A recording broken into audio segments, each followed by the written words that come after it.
Okay, so what's kind of kicked this off, I suppose, was a comment that I left on Facebook, which kind of got me thinking about this with regard to rape, and partly bemoaning the kind of unempathetic way that some people talk about rape and consent online, but more than that, the kind of naive, ill-considered discourse that we have, and the comments that people make that seemingly they haven't thought through. And this is something that takes place on all sides of this discussion. And then only a couple of hours after that, I was watching a video by Thunderfoot that included something that kind of exemplified that and made me think, do you know what, this is something that I want to talk about on a video, not for the first time, but for the first time for a couple of years.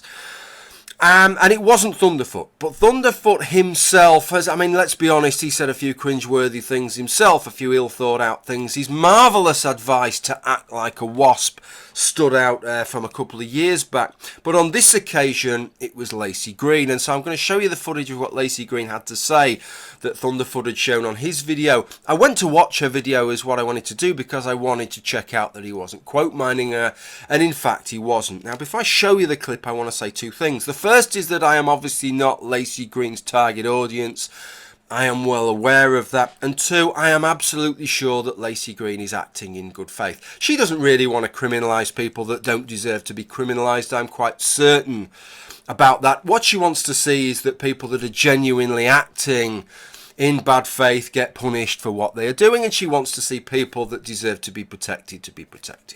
But with that in mind, this has got to be one of the most ill-thought-out and ill-considered statements on the subject that I've seen, and so I want you to have a look at this clip, and then I'm going to discuss it, and then maybe we can move forwards to something a little bit better.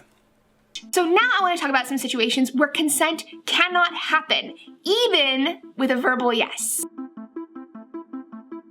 Sometimes people get drunk. You may have learned this about the world. When it comes to sex, a little bit of alcohol isn't a big deal. But if they're too drunk to drive, they're too drunk to give consent, period. So this piece of Laci's was somewhat confused. It's obvious that she really wants us to take seriously this drink driving in the car, because she says if you're too drunk to drive, then you're too drunk to have sex, period. She makes it absolutely clear that that is her line in the sand, and she's also made sure she sat in a fucking car when she says it. But it is slightly confused because then she goes on to give some of the criteria of what somebody would act like if they were too drunk to have sex, and they go way beyond the level beyond which that you can legally drive a car. In fact, in both the United States and the United Kingdom, you don't have to be very drunk at all to drive a car. In terms of imperial pints, they reckon that an adult male can drink about 1.5 pints and be below the limit.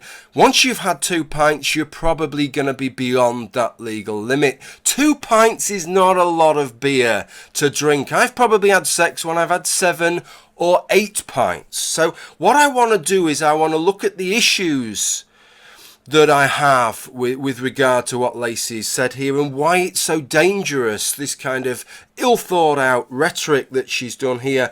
But I also want, while I'm doing that, for everybody to bear in mind, not to just try and think technically about having a very blinkered definition of what rape is and then just saying, well, how do we apply that very blinkered definition? But what is it we want to achieve with that word? And when we're thinking about rape, what is it we want to incorporate in that, and what is it we want to leave out? And if the definition, if the way we're looking at it is incorporating loads of things that we don't really want, or leaving out a load of things that we don't really want, then we've got really big issues. So these are the 5 problems that I have with Laci's video. Problem 1. Almost every adult in the Western world becomes a serial rapist. Bear in mind what Laci is saying. This doesn't just boil down to giving consent or giving enthusiastic consent. It's the same as the statutory rape cases of people who are under the age of 16 or people that have mental deficiencies, who we say, well, it doesn't matter how enthusiastic they are in a position where they are incapable of giving consent. We disbar consent in those circumstances. What Laci is saying is once you've had a couple of pints of beer, once you're over the legal limit, it doesn't matter how enthusiastic you are, you're incapable of giving consent. You are past the point beyond which that you can give consent. Most of us have had sex with people, multiple people who have had more than a couple of pints of beer. Most of us are serial rapists. That is the first problem. The second problem is that most of us have been raped. Most of us have been serially raped. Most of us have been raped throughout our lives, if we take Laci's criteria. The third problem is that it means that most rape is a positive experience, that 99% of the rapes that people experience, that they perpetrate, that they take part in, are positive experiences for all parties involved. We can imagine a girl talking to her friends and saying, I met this marvellous guy the other day, we had some beers in the bar, and then we went back to my house and we raped each other all night long, and it was absolutely fantastic, and I just cannot wait to see him next Thursday where we're going to rape each other again. It's going to be absolutely magnificent. Right now, I actually find even just making that little joke there, I kind of cringe at doing it. But the reason I cringe at doing it brings us on to problem 4. And problem 4 in many ways is the real biggie, and it's the culmination of the other 3, which is that when you say that almost everybody is a serial rapist, that almost everybody has been serially raped, and that actually 99% of rapes are actually positive experience, and it's just a technical rape and it's nothing really to worry about, what you actually do is you devalue the whole concept of rape. You've took that basket of things that we want to have in there that are rapes, and what you do is you just add lots and lots of stuff that we don't want in there, lots and lots of positive things that we don't want in there, and then mix it all up and dilute all the real bad shit that we wanted to keep separate. You've diluted all of that, and you've diluted the whole, totally devalued the whole idea of rape, which just leaves us with problem 5, which is that it puts way too much power in the hands of the prosecutors, certainly for my liking. This was what Big Lundy had to say on the subject a couple of years ago.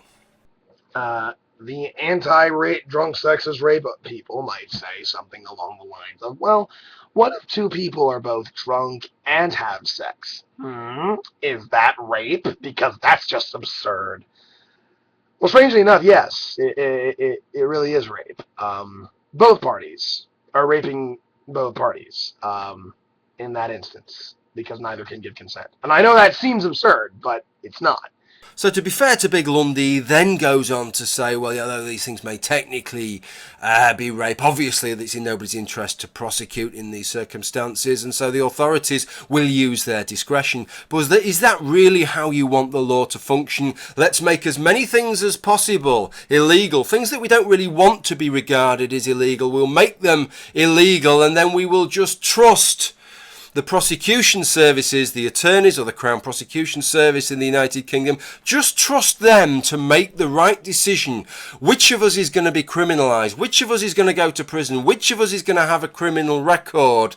And which of us isn't? That isn't the way that I want the law to function, and that's why I think this is a really, really bad way of framing this law. One thing before I give you a better example of how I think things can be framed and a better way of looking at rape, especially with regard to issues of consent and alcohol and things like that, is just to play you another clip of Laci Green, because Laci Green addressed the question of when both parties were drunk. Or did she? Sometimes when I'm at schools, people ask me, well, what if they're both really, really drunk? It's pretty simple. Sex is an active thing. It requires the intentional action of at least one party to get it done. Remember, sex isn't something that happens to someone. It's something that happens together. Both people participating, like this. Kind of. Having sex with someone who's intoxicated or in this compromised state is against the law. You can be expelled and you can go to jail for it. So did that answer the question for you? I've got to fucking say, it didn't answer the question for me. Lots of enthusiasm on Laci's part. But what she said there is both parties have got to be involved. They've got to be motivated. They've got to be going for it. Yes, Laci, but what about if they've both had over 2 pints of beer? You've already said if they're over that drink driving limit, it doesn't matter how fucking enthusiastic they are, they're raping one another. So was that question in any way addressed? I've watched that now about half a dozen times, and I don't see how that answers the question in any way, shape or form. What about if both parties have been drinking? Well, look, I want to give you a better way of looking. What I think I'm going to propose is a really good way of looking at this that does answer the question, what if both parties have been drinking, and gives a kind of answer, because surely we want our legislation to mirror the kind of answers that we intuitively would arrive at anyway. So that's what I'm hoping we're going to get from this. Now, I've spoken to a few people before and I've said, look, let me give you this. This is the way that this is viewed under UK law. And what they've said is, they said, whoa, just because something's the legal position doesn't mean that it's correct, and it doesn't mean that we agree with it. And of course that's true. There are many legal positions on rape, many ways in which it's defined that I object to around the world. So I'm not saying that because this is the UK legal position that this is a good way of defining it. What I'm saying is this is the UK position, and I think this is a really well-informed way of looking at it. So let me outline it to you. So what I'll do is I'll put up on the screen, this is for rape, this is for penetration by an object, and this is also for sexual assault, because one of the limitations that I don't agree with of the UK legal position is that only a man can rape, and rape you can get a life sentence for rape, whereas the most that a woman could do is sexual assault, which is only for 10 years. So if a woman does the same thing to a man as a man has to for a woman, because the woman doesn't have a penis and can't penetrate him, she gets a lesser sentence. I don't agree with that aspect, but the rest of it I think is a great way of looking at it. So let me put you the basics of it up on the screen. So the way in which this differs from every ill-considered conversation that you've ever heard on the internet with regarding rape and consent is that it doesn't just revolve around whether somebody gives consent. Sure, if somebody is capable of giving consent and they give that consent, then all is fine and dandy. But to be charged, successfully charged of rape, two things have to be there. The first is that B, as it calls it in this case, the complainant does not consent to the act. And the other is that A, the defendant does not reasonably believe that the complainant consents. So this is the point. You have to, if you have a belief, even if a person doesn't consent, if you have a belief, and it has to be a reasonable belief, which is the change to the legislation prior to this act, which you just had to have a belief, even if it was an unreasonable one. Has to be a reasonable belief. If you claim that I raped you and that you didn't consent, if it becomes apparent, having considered the situation, that I had good grounds to think that you had consented, perhaps there were things that I didn't realise, then I haven't raped you. I have acted in good faith. I have had sex with you honestly and reasonably believing that you were consenting. And so that is the difference, and I think that's a very, very important difference, and I think that has a lot to say when we're talking about drinking and sex, and especially this situation where both people have been drinking. Now, this came out in 2003, this act. In 2006, it nearly went wildly off the rails when they started considering whether there should be a legal limit beyond which, if a woman drinks anymore, and it would be a woman, remember, because only a woman could be raped, if a woman drunk anymore, there would be a kind of legal alcohol limit beyond which, however enthusiastic a woman was, it's just tough shit. You've raped her, and if she wants to have you prosecuted, then you will be prosecuted, and so you'd very much be at the whim of somebody who takes exception to you somewhere down the line. But that never happened, and what actually happened a year later was that a case was reviewed by the Court of Appeal. This guy called Benjamin Bree had been prosecuted, charged and found guilty for raping this woman, and the Court of Appeal considered the case, and I want to read you the findings of the judge. Now, this judge is a judge of the Court of Appeal and actually became the senior judge of the United Kingdom. And it's no wonder that this fucker became the senior judge of the United Kingdom, because his name is Sir Igor Judge. Yes, he was fucking Judge. Judge, what a fucking fantastic title that is. Talk about privilege, talk about being born with a silver spoon in your mouth. He was always going to make a top judge with the name Sir Igor Judge. This is what Sir Igor had to say. First, he said, if through drink or for any other reason the complainant has temporarily lost her capacity to choose whether to have intercourse on the relevant occasion, she is not consenting. And subject to questions about the defendant's state of mind, which is an interesting point, if the intercourse takes place, this would be rape. I would all agree with that, and that's all more along the lines of everything that we would assume. These next two things are very, very, very, very, very important. However, where the complainant has voluntarily consumed even substantial quantities of alcohol, but nevertheless remains capable of choosing whether or not to have intercourse, and in drink agrees to do so, this would not be rape. So the judge has said that just because you've had a skinful of beer, that does not preclude you from choosing and having the capability to choose to have sex. He also adds that the capacity to consent may evaporate well before a complainant becomes unconscious. So effectively what he's doing is he is allowing a jury to decide, rather than setting a very prescriptive law and saying, right, this is the limit. Prescriptive laws have their place because what it means is you get very, very consistent decisions, but it also means that you can get very, very consistent, arbitrary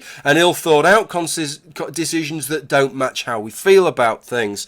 Of course, if you make the law a little bit more open-ended, there is the chance that you might get a little bit more inconsistency in how juries find people guilty and not guilty, the verdicts that they make. But what it does mean is it allows the jury to take all the facts, all the consideration of the case into account, and that is what he's done here. What he said with regard to alcohol, no, just because you've had a skinful doesn't mean that you're incapable of consenting.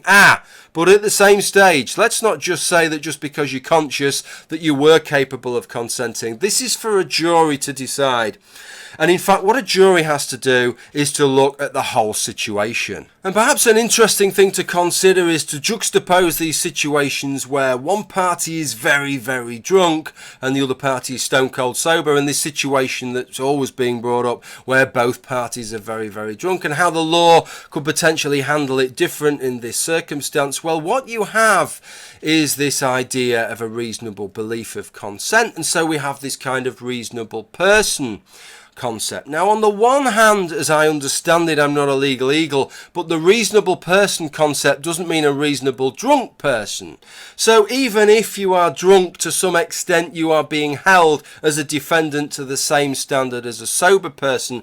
At the same stage, all the circumstances can be taken into account. As it said in a Guardian article at the time, which I think words this as well as anything, in deciding whether the defendant acted reasonably, the jury would have to take into account the actions of both parties, the circumstances in which they placed themselves, and the level of responsibility exercised by both. So the jury is able to look at all the circumstances and view it in that context. And clearly, therefore, a jury can differentiate between the situation where one party has remained sober and is able to judge the situation as it develops, and the other person in terms of their inebriation, when they are past the point perhaps where a reasonable person would decide, well, no, they're not really capable of making an informed decision of consent. And a situation where both parties have been drinking, where the situation seems to be heading towards a sexual liaison, and perhaps one or both parties thereafter slips beyond that little bar where somebody would say, well, perhaps they're not really quite capable of consenting at that point. All these things can be taken into account, and so we can differentiate between that circumstance and say, no, there is a circumstance where both parties were clearly acting in good faith, and both parties genuinely and quite reasonably, given how the situation had developed, believed that the other party was consenting. Therefore, they're both drunk. They both were quite happy about it and quite up for it at the time. There's no case to answer. So I think that's the legal way that it's happened in the UK. I propose that that is a much more reasonable way to deal with it than most of the conversations that we have on the internet, or the way that Laci describes it, whereas if you've had too much to drive, then somebody's raped you. But that still leaves the philosophical problem, which is really kind of interesting to look at.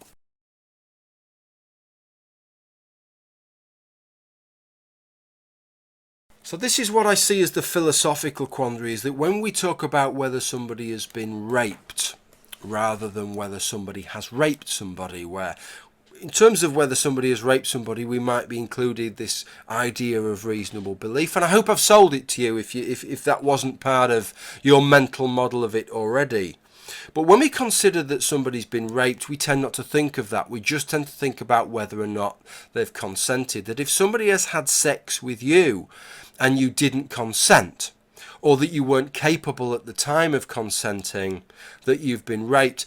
And that seems intuitively reasonable. So here's the problem. We have two things that seem intuitively reasonable, one from the complainant's perspective and one from the defendant's perspective with regard to rape, but they don't actually match up with one another. One of them just has this one component: did you consent? If you didn't consent, then you were raped. And from the other component, did you have consent? Or if you didn't have consent, were you acting in good faith? Did you have a reasonable belief that consent was there, even if it actually wasn't? Unbeknownst to you, it wasn't there. And those two things just don't really stack up.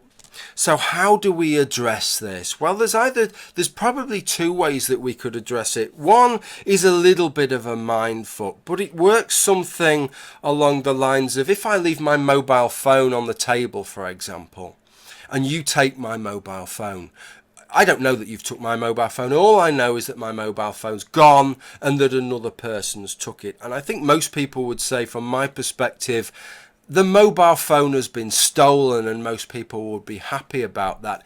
But if they were to assess your actions, and if you could show by your actions that actually you took that mobile phone because you thought it was your own, you've got the same make and model. I happen to use the same wallpaper on my mobile phone as you use. So you saw the phone, you picked the phone up, you open it up, you thought, that's my phone, I've left it on the table, and you walked off with it. Nobody would suggest that you're a thief for having taken that mobile phone, because you'd acted in good faith. So we've got a kind of dissonance there, haven't we, between these two factors, between how it perceives from my perspective and how you're perceived and what you've done on your actions. And perhaps the same thing is true here, and perhaps we just have to bite the bullet and say, in that situation, it's almost as if one person has been raped from their perspective, but from the perspective of the other actor involved, they weren't a rapist, they didn't rape. That's one way of handling it. The other way is just to say, well, actually, no, we need to alter how we look from the perspective of the raped individual as well. To be raped, it's not just simply enough to say that somebody had sex with me without my consent. We still have to consider the perspective of the other person involved, even from the perspective of the victim.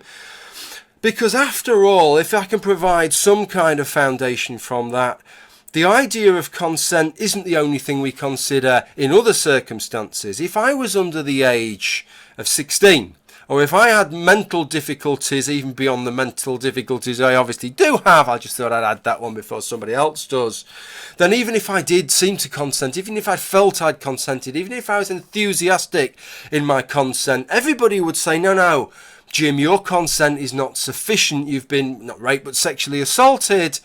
Right, so we accept already that it's not simply an issue of consent. So perhaps we have to accept that from the perspective of both individuals, it's not simply an issue of consent, but the issue of the position of the other individual and the motives and the intentions and the belief, the reasonable belief of the other person has to be taken into account as well. Now, I'll be quite honest, neither of those two I find entirely satisfactory. It's just the best two kind of bits of reasoning that I could come up with. I hope that perhaps somebody else can come up with something that makes a little bit, that seems a little bit more edifying to me than either of those two. But what I do know is this does seem to be an issue, which is that there seems to be two rational and intuitive way of looking at things. One in the way in which we would regard, should we regard somebody as a rapist, which includes these two factors, and one in which regard whether we regard somebody as being raped, which only seems to include one factor. And those two things just do not sit quite together, right? So I'd be really interested to know what anybody else has to think on that. With regard to the rest of the video, I do hope that this has informed the conversation more than just added to the basket of shite that's talked around this subject, and I'd like to thank anybody who's watched the video through to the end. If you've got any comments, make a comment, leave a comment, or make a video in response. If you've never made a video before, this is your chance to make one now. Let me know about it, and I'll leave a link at the bottom of this video to your response, even if it's just to tell me what a wank I am. Well, thank you for watching, and bye for now.